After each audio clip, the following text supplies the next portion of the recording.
রিমিস drawing ওয়ার্ল্ডে সবাইকে অনেক অনেক স্বাগত।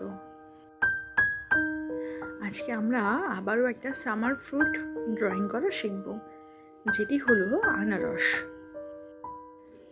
আনারস আঁকার জন্য প্রথমেই আমরা একটা বাইরে আউটার শেপ তৈরি করে নিয়েছি, উপরটা একটু সরু এবং নিচটা একটু ছড়ানো মতো। তারপরে যেমনি তোমরা দেখে থাকো, আনারসের উপরের পাতাগুলো দাগ টেনে খাঁজ কেটে বানিয়ে দিলাম। নিচে আনারসের ডাঁটিটা করে দিচ্ছি, এবার দাগ দাগ দিয়ে কমপ্লিট করব।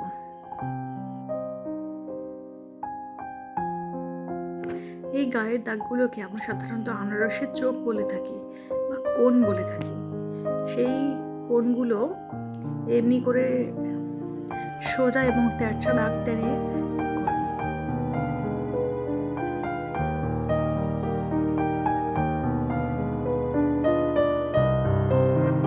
এবার ছোট ছোট উল্টো ইউ এর শেপ করে সমস্ত চোখগুলোকে বানিয়ে নিচ্ছি।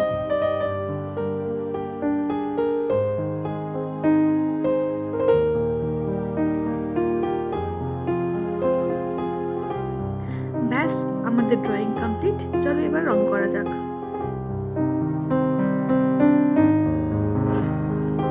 প্রথমেই আমরা একটা অরেঞ্জ কালার দিয়ে সম্পূর্ণ গায়ের রংটা করে নেব।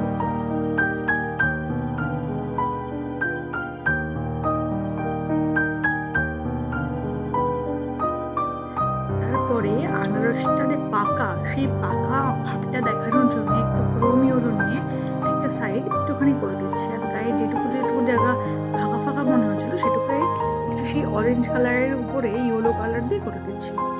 এইবার যে আনারসের গায়ে গ্রিনিশ ভাবটা, সেটা করার জন্যে আমরা স্যাপ গ্রিন ইউজ করছি।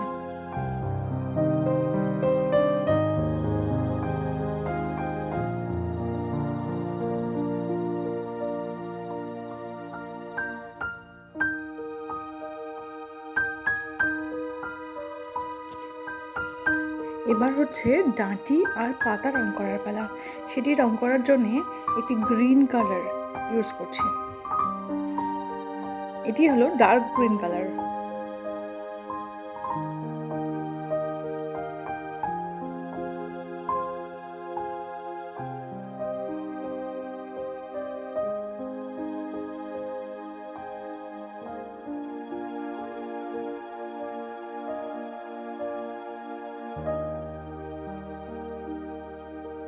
সবশেষে এই পাতাগুলো রং হয়ে যাওয়ার পরে আমরা সেই গ্রিন কালারটা দিয়েই গায়ের যে চোখগুলো বানিয়েছিলাম সেই চোখগুলোকে একটু হাইলাইট করে দেবো। হাইলাইট করা হয়ে গেলেই ব্যাস, আমাদের ড্রয়িং কমপ্লিট।